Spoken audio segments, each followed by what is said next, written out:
July 24th, 2005, and I'm interviewing Douglas Ruffin Jr. about his documentary of the B.U.I.L.D organization. Doug, when did you first do this documentary? Well, the first time I did the documentary, let me kind of set you up how it happened. It pretty much basically started back in 1994, around towards the end of 1994, back in November. I had just got out of college about 1 year earlier, came back to the city of Buffalo. I was going to college in New York at the time, Long Island. And when I came back to Buffalo, I started working in television in my field, and also on the side I was doing a lot of TV producing on the local public access channel. And throughout 1994, I had produced a show on the histories and origins of the Black Panther Party. And it aired on TV back in the fall of 1994 and got a lot of positive feedback from it. It was actually one of my first, I could probably say it was one of my first successful solo projects, because I worked with a group of friends of mine back in those days. But that was my first solo effort as a producer and host and all of the above, and it was successful. And my father, Douglas Ruffin Sr., and a friend of his who also worked for the B.U.I.L.D organization, John Smith, had approached me about the possibility of doing a documentary similar to that of the Black Panthers on the B.U.I.L.D organization. When they spoke to me about it, I wasn't too familiar with what they were talking about at the time. How old were you? At that particular time, I had to be about 23 years old at the time. And they mentioned about the B.U.I.L.D organization. It didn't really ring a bell until one day, I don't remember when it was, I was up in the attic of our old house. And the attic? No, I'm sorry, in the attic of our old house. Oh, sorry, okay. In the attic of our old house, Right. rummaging through some things. I don't remember what it was exactly I was doing, but I came across this booklet. It's a convention booklet that said B.U.I.L.D on it. And also there was a box next to it that had a box of the Juneteenth booklets in it. Okay. And that's when it dawned on me that this is what they were talking about. Then I realized that B.U.I.L.D Academy, which was my school, was in there. So I was like, oh, this is what they're talking about. Okay, this kind of took me back to it's kind of like a throwback to my early childhood. So I was definitely started on that. Definitely became interesting to me at that point. Put it all together for you. Right. Okay, so that was your inspiration then. Right. Sort of thing. Okay, then what was the next step? The next step actually didn't, that was towards the end of 1994. The next step really didn't take place until October of 1995, right after the Million Man March. Okay. Because for a long time I wasn't too confident as to whether or not I could really pull this thing off. I had a good feeling about it. You know, there was just something about it that it kept looming over my head, and that there was just something about this project that I knew that if it could be done, it would be a real success. Okay. So I decided right after the Million Man March, you know, because at that point, you know, a lot of black men across the country and across the world were trying to figure out what could they do to give back to their communities, and that's what I decided to do. I was inspired. I didn't attend the Million Man March, but I saw it on TV and did the whole Day of Atonement, and didn't go to work, you know, things of that sort. Okay. First step was going to the library and digging up a lot of the news articles. Okay. Now, mind you, I didn't really know what I was looking for, and I mean, I remembered my father worked at the B.U.I.L.D Skills Assessment Center, and he organized the first Juneteenth. I went to B.U.I.L.D Academy, and I was a little kid during that time. I was about 4 or 5 years old at the time of the Juneteenth festival alone, and going into kindergarten at B.U.I.L.D. So I wasn't sure what I was going to find, but as I was looking through the card catalog in the library, I discovered card catalog was like a stack of cards this big. Okay. So I was looking through about how they were protesting for education and fighting for employment. So it started to dawn on me that B.U.I.L.D was more than just some company that my father worked for. It was an actual civil rights and black power organization. Okay. So I became more and more interested in it, and a lot of things started ringing bells with me. I was like, oh, so that's what they were talking. You know, there was a point where he was with Bill Gator and some of the rest of the guys. They were at the 12th precinct and they did a vigilance out there, and I remember watching that on TV with my mother, thinking they were gonna. We wasn't sure if he was gonna come home that night. Right. Eventually, of course, he did, but at that time, we didn't know. Didn't know. So a lot of things really started to come full circle, and as I looked through it, I became more and more interested. And the other part of it was, I really lucked up on this one. I called the Historical Society to see if they had any film footage. Well, at first I called the TV stations, and they said that they no longer had their film footage. They turned it over to the Historical Society. Oh. I called the Buffalo Historical Society. Okay. They said they turned it over to Canisius College. Okay. So I called up to Canisius College and spoke to a gentleman by the name of Terry Fisher. Okay. He told me to come on down. They have a whole bunch of boxes of films. And I'll never forget the day he took me to that room. He took me to this small room full of films, and before he opened up the door, he said, "Well, Doug, I don't know how you're going to do this, but here you go." He opened up the door, and all I could see was just a sea of boxes.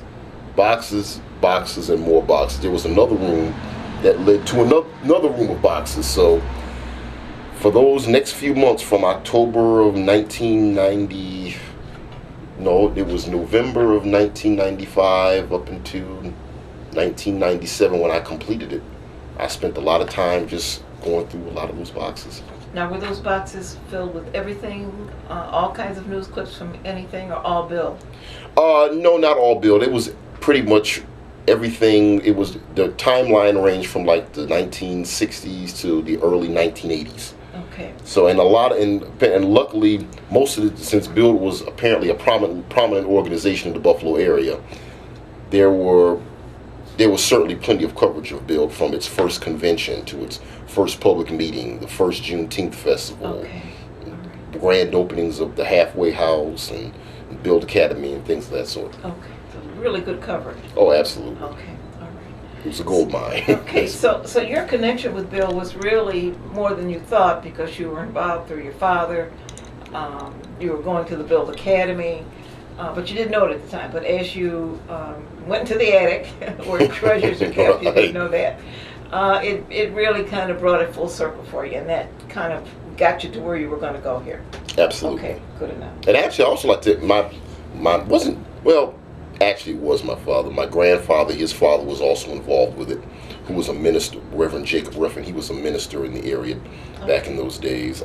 He was involved with B.U.I.L.D. through its early establishment stage. Okay. Now, my mother did want to be a part of it, but she was working she was an educator. She was a teacher, school teacher at that particular time. Okay. Later went on to become a principal, but at that time, she was a principal. I'm sorry, she was a school teacher. She wanted to be a part of B.U.I.L.D., but my father really didn't let her, because at that time it was because she worked for the Board of Education, which was connected with the political structure. If it was found out that there was a fear that if she was found, my father was concerned that if it was found out that she would end up losing her job. So that's why she wasn't really involved in the organization. Smart thinking on your dad's part. Okay, so you've gotten us to now where your interests jive with your personal life, and really with your mother, father, and grandfather. And now, what was next? Get us through the process of bringing Bill to going through all those tapes and getting it on camera to us.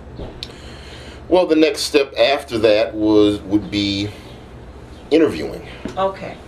So, after the way I came up with the people to interview was simply asking my father and John Smith on one hand, who would be the best people to talk to, and also by looking at some of the films, Okay. looking at some of the images of some of the people who were doing the press conferences Okay. and who were doing the interviews with who were basically mainly in front of the camera. All right. Okay. So I was able to look through the phone book and track some of those people down. Also, my father and John Smith were in touch with a lot of those people as well. So I was able to connect with them, like I was able to connect with Bill Gator, of course, and Ed Pearson, Charlie Fisher, many others, Luther Burnett, your husband.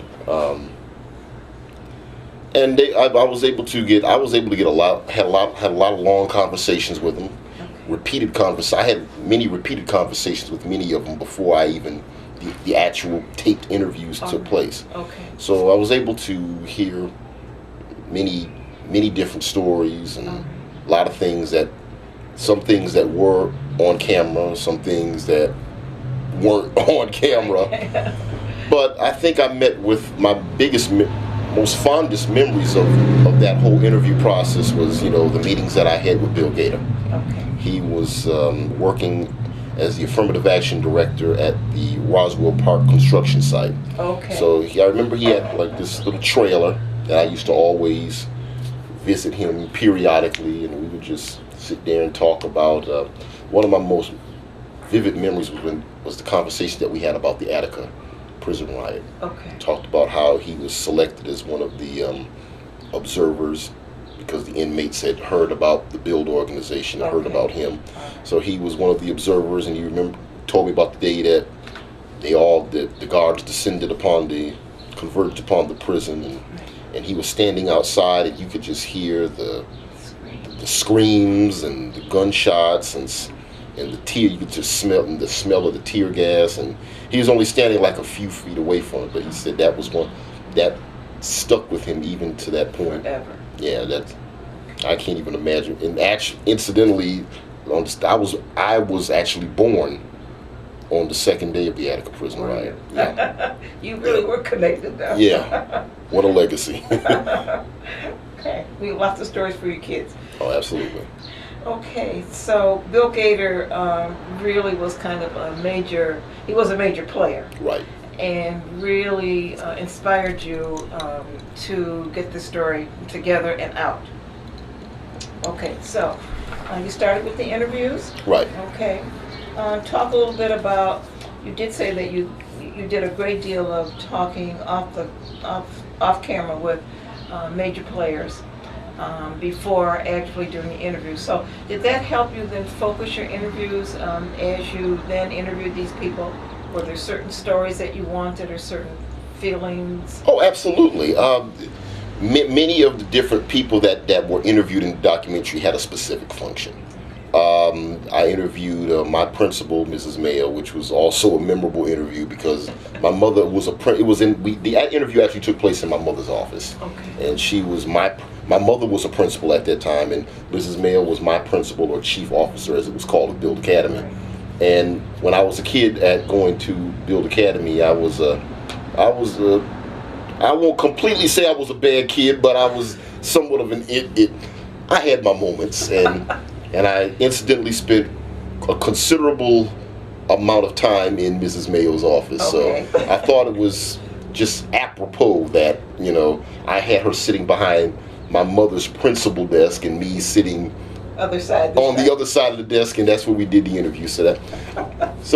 But getting back to the focus of it, so we interviewed her and Mrs. Beal mostly on B.U.I.L.D Academy and the work of the education committee. Okay. Now other people like the people who were the presidents, like Bill Gator and Dick Ford and Frank Emanuel, their interviews were more specific to, more so Bill's.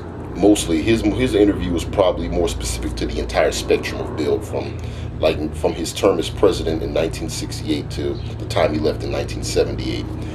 Dick Ford, his interview was more specific to pretty much everybody's. I have to say was more specific to their terms. Okay. In which if I was to interview like Eugene Pierce from the Halfway House, his interview was specific to the Criminal Justice Committee and the Halfway House. Okay. Now I may have thrown in some other things that he might have been involved in, but most of them, I looked at basically what they were involved in. Okay. So I figured they would have a much easier time talking about that. Or I would also interject another question, like maybe if they were there at the 1972 convention where they had the big explosion at Skateland, if you will.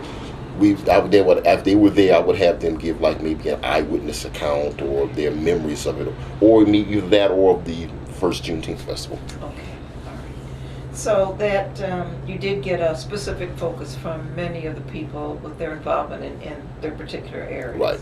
Okay.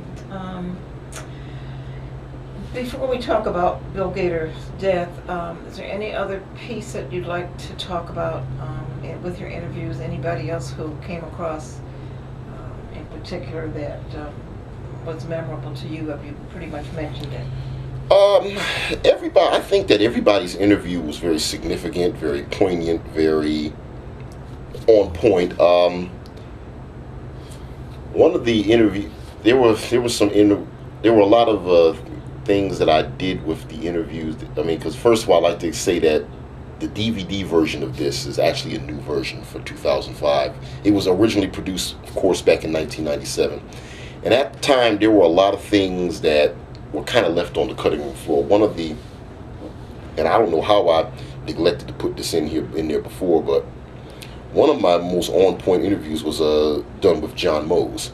Okay. And he mentioned something toward it's in the Reflections chapter of the DVD where he spoke about how his son had a conversation with a friend of his that worked at a school and was having a hard time moving up in his field and didn't really have a lot of hope for himself. So he decided that the only recourse he had was to basically get himself aligned with one of the black political organizations in the city and get a political job through the means of doing, the literature drops and things of that nature.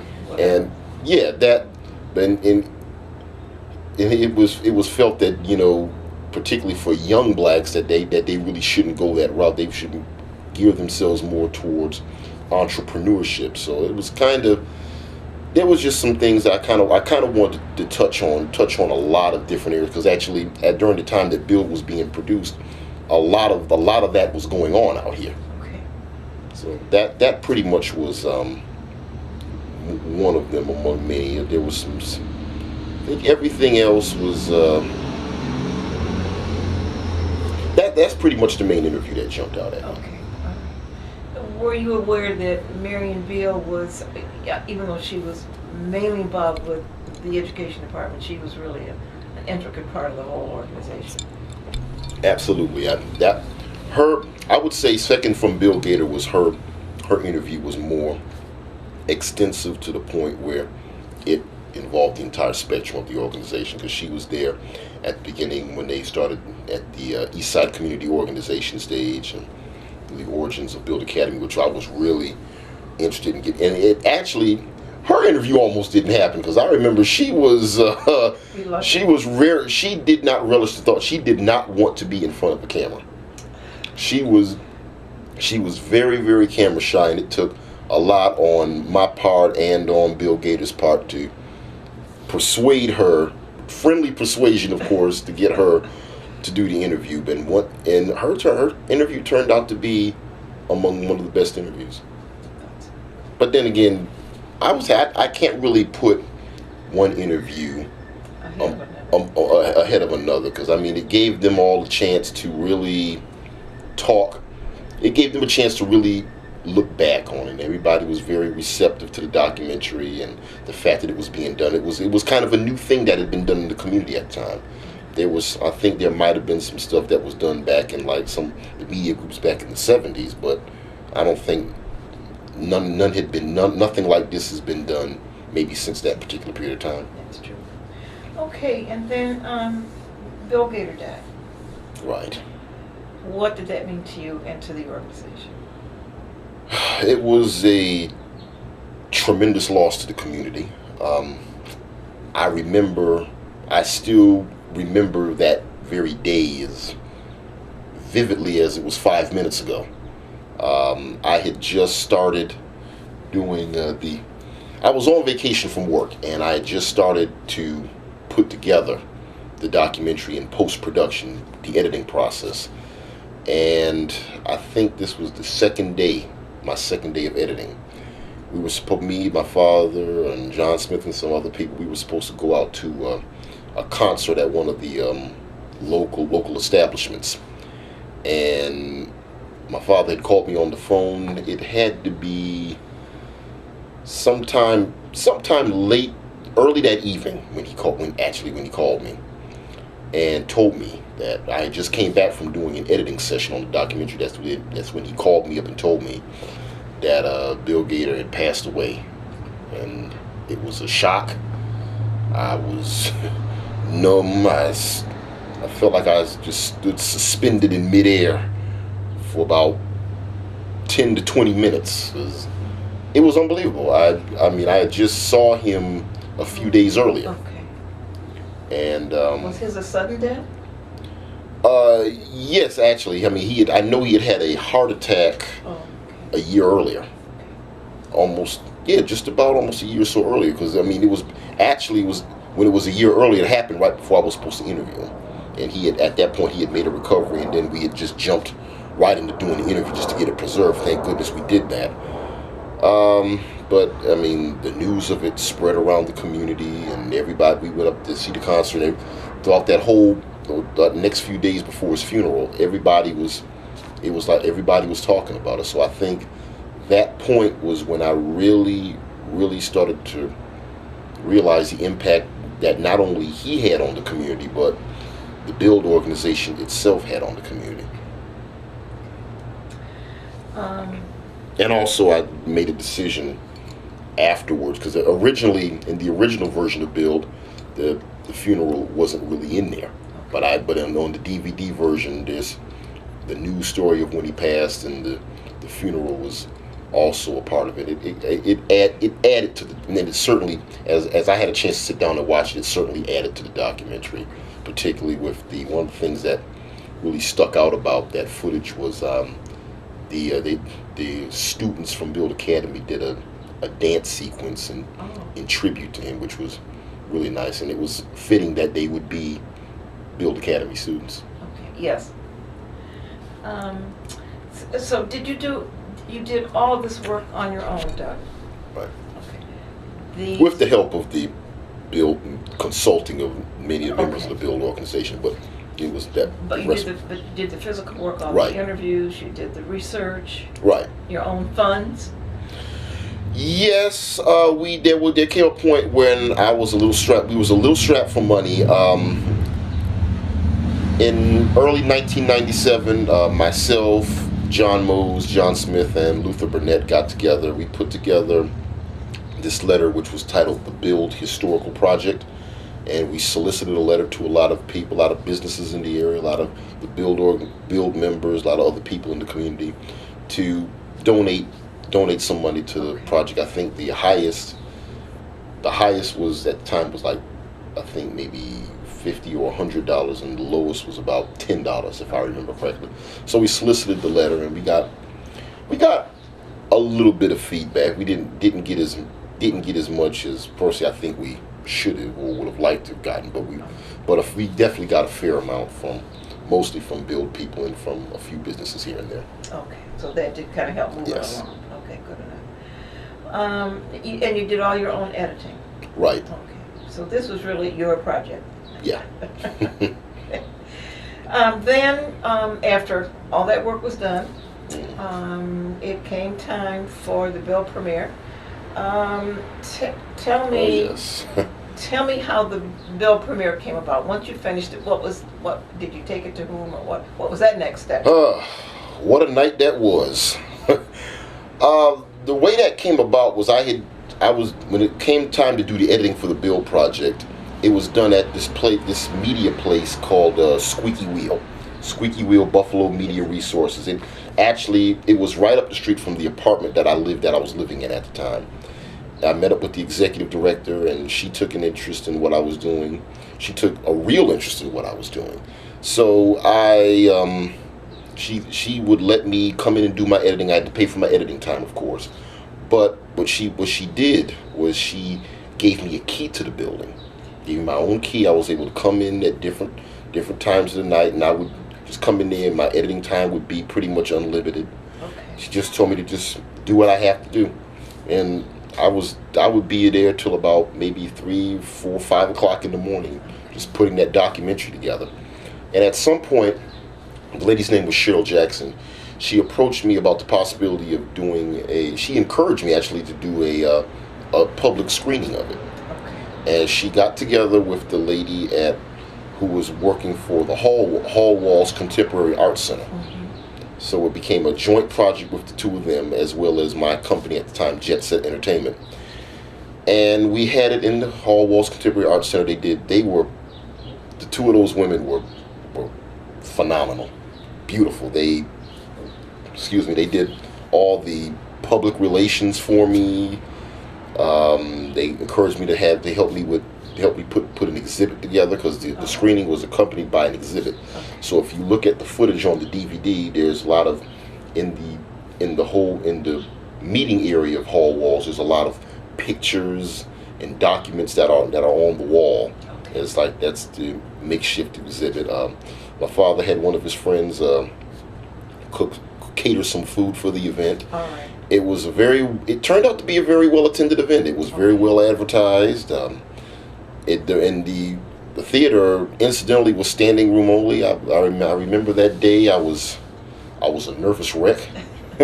I had my cousin and his friend who had their own little video production company, Midnight Run Productions.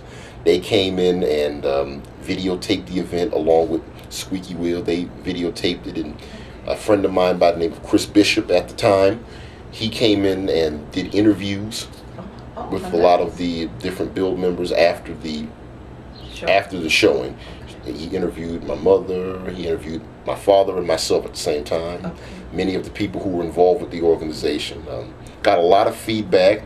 It was like seeing the B.U.I.L.D reunion. Okay. It was a beautiful night. Where was this held?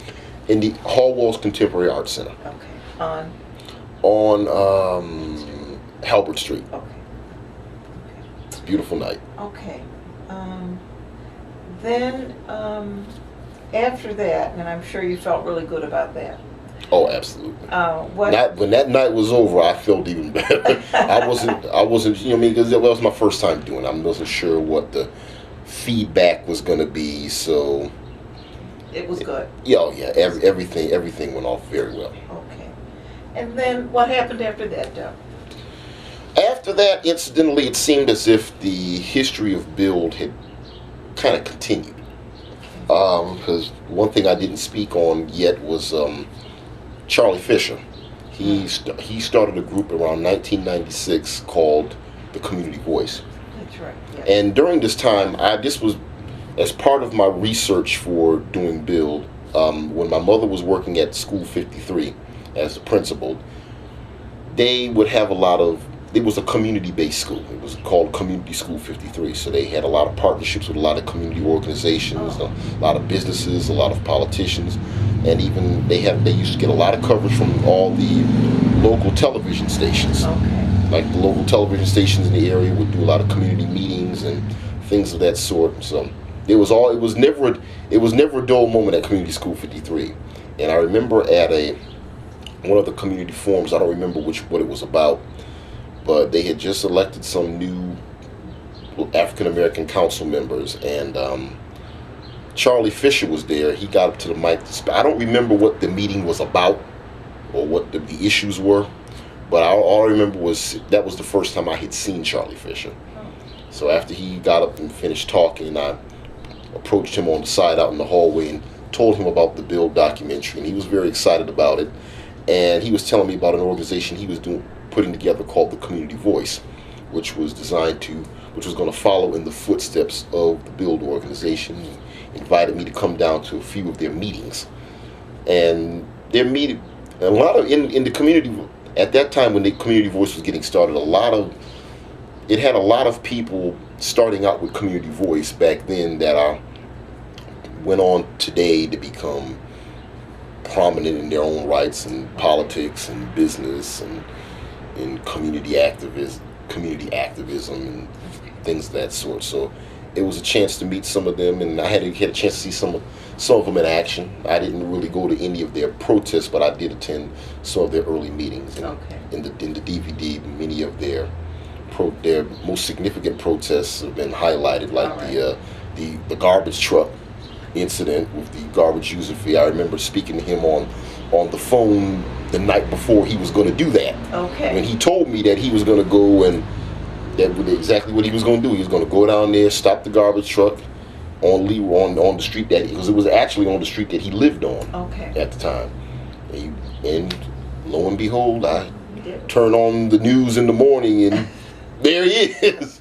So it definitely seemed that they were definitely about the business of making a difference in their community. They Okay. started a convention, their Okay. Community Voice Convention, which is also featured in the documentary. And actually, I was able to get an incredible moment with when he had Bill Gator come to the meeting and address the crowd, and I had a great camera shot of them, the two of them standing together, Bill saying that, we go back, me and Charlie go back a long way, and we haven't always agreed, but we've both put in a lot of work for this community, and I hope this works out well for them. And that was definitely a $1 million footage to get, because the two of them didn't see eye to eye back in the day.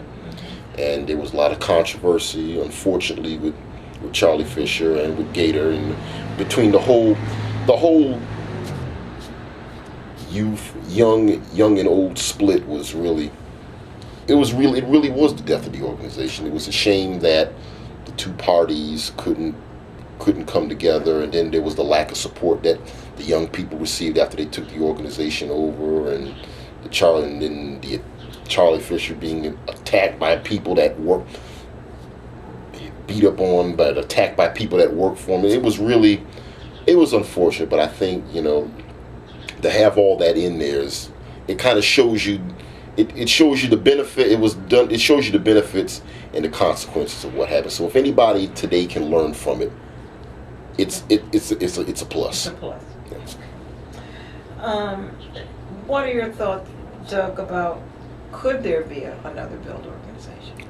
I think there could be, but I don't think it. I'm not so sure if it could be completely what it was. Okay. I think you have a different breed of people today, Okay. particularly my age group in particular. Most of us, when we were coming up, we were pretty much raised on the precepts of go to college, get a job, be successful, be all you the whole be all you can be, Right. sort of that sort of thing. So we didn't grow up in an era like in the 60s or in the 50s where we were forced to really completely stand up and fight for civil rights. I mean, we may have stood up for some growing up. That's not to say we didn't stand for anything. There were things that we stood for growing up in high schools or in colleges and things of that nature. But we didn't come up in the midst of the civil rights or the Black Power movements. So we were more so exposed to the era that existed back in the 1980s. Where that when people were basically for themselves. Yes. So you go by what you're exposed to, but I think, but some of us, it would probably have to be a different approach. It would probably have to be more diverse. Yes. We would probably have to focus more so on economic development and things of that nature, just to not so much the protest demonstration type angle, but I would say not that it would be better than the other era, but just something to build on. Different. Yes. Right. Right. Absolutely. Yeah. We've made some gains. Right. And we can build on Because those. my generation benefited greatly from that. So Yes.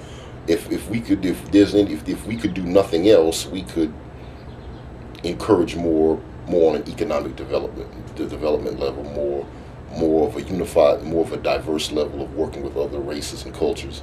At least that would be my hope and perspective of it. Okay. Doug, what are your views on B.U.I.L.'s legacy to us? B.U.I.L.'s legacy is basically to show you that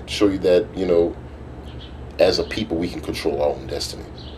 We can. It definitely gave us the tools. From the way the B.U.I.L.D was set up, it was almost like its own corporation, and to have all those programs, and that's what was being at that time. The fact I was impressed by the fact that they lasted as long as they did. Going for a little bit. Yeah, because with the Industrial Areas Foundation, one of their Saul Alinsky's standards was to set that many of these organizations were only supposed to last for maybe maybe 5 to 10 years. Okay. That was pretty much his standard. Okay. And Bill wound up lasting about 15. So it gave, like I said, it gave you a blueprint. And if people, it just shows you that if people can work together and stand up for what they believe in, and you have people that really truly care about their community and will make necessary sacrifices for it, and not really have agendas. I mean, some people in B.U.I.L.D did. I mean, but it was a large organization. You know, when you have member organizations that can become members for, like, I believe it was you had to pay $1 to become a member or something of that sort. You know, there's always a potential for that. But if you're able to weed that out and stay the course, which they did throughout their early stages, anything could be successful and establish a legacy in its community. Okay. So you've done a really nice piece here, Doug. Thank you. But before we talk about model cities, tell me, where do you want this to go? Where do you want this to end up? I'd like to see it end up in a lot of our colleges, particularly in our HBCUs, our historically black colleges, because I know that many of them have courses where they talk about social and political and community action and organizing. Okay. I think that's where it would have its place. I couldn't particularly foresee it being, I'm not, because of its length, it's not particularly for the blockbuster or Hollywood video crowd. It's more of a conscious piece. It's more of a historical piece. Good historical piece. It's more educational. It's comprehensive. I mean, I didn't really plan on it being as long as it was, but it was a lot of information that I didn't really feel could be left out. It was unique. Something like that had never really been done before. It's kind of like on a Ken Burns level. So yes. For me as an independent producer, it was a chance for me to kind of embark on and kind of challenge myself and embark on some things. And back in my younger days, I mean, I'm a little bit more on me, a little bit more back in my younger and skinnier days on that video when I hosted it, because I was about 20. I think I was about 25 years old when I did that at the time that was shot. So it was good. It was good for me to, even when I was doing the production for DVD, it was nice for me to really look back on that and really see how much I had really was able to accomplish with it. Now I know that people bought copies of this. Right. Is there a copy at the Historical Society? Is there a copy in some of our black historical groups? Do you know? Well, I do know Dr. Monroe Fordham donated that it's part of the Afro-American collection. Okay, it's there. Yeah, I'm not so sure if it's at the Historical Society or not at this point, but if not, we'll certainly work on getting it there. But I know, one of the other things that happened is that it's at Buffalo State College in its archives, and I know that because interestingly enough, I've had a couple of white students from there actually who've done papers, done theses and dissertations on the history of the B.U.I.L.D organization, and saw the documentary and came back and consulted with me personally. They also worked together to put together a educational curriculum on B.U.I.L.D's history. Wonderful. Which is very, very nice. Okay, so you're leaving a nice legacy. I'd like to hope so. I think so. That's always nice to leave a legacy. Is Model Cities a project that you'd like to approach now? Yeah, I am approaching it. When I was researching B.U.I.L.D for the documentary, I came across a lot of information on model cities, but I wasn't really paying much attention to it. Model cities didn't really pop into my head until after the few years I've had of being involved in the community in the aftermath of doing a documentary. I got out here in the community and I was working at the TV stations originally, and I actually had left the television station and went to work for the public access station back towards the end of 1997. So my first exposure to working in non-profit community-based organizations, which public access is in its own right through its designated operator. So I worked through the first 2 designated operators, and it was an extremely interesting experience. Something that it was some lessons that that no college course or college professor ever could have prepared me for. From the political football, the petty jealousies that go on within the organization, the Okay. backstabbings of certain people that I at one point considered friends and was close with and trusted, but also just across the board, just all of those, and also just developing of an organization as well. Okay. So that's, and I read of some article that was set up that actually one of our local journalists, Ted Kirkman, wrote about. It was the closing or the turmoil going on at the Geneva B. Scruggs Center at the time, and he had this thing on this article on the front cover of the Challenger, which said that some of the problems plaguing Geneva B. Scruggs Center is the same that's plagued the Clarkson Center and the Bell Center, the Father Bell Center, and model cities. It's like, model cities? I remember seeing something about model cities. So I went and did some research at the library, and I discovered that actually was the beginning. That too was the beginning of a lot of poverty programs, nonprofit poverty programs being introduced not only to this community but to the country as a whole. So, okay. And one of the things that also caught my eye was they had this expo at the 1490 Enterprises, which at that time was the Jefferson Community Service Center.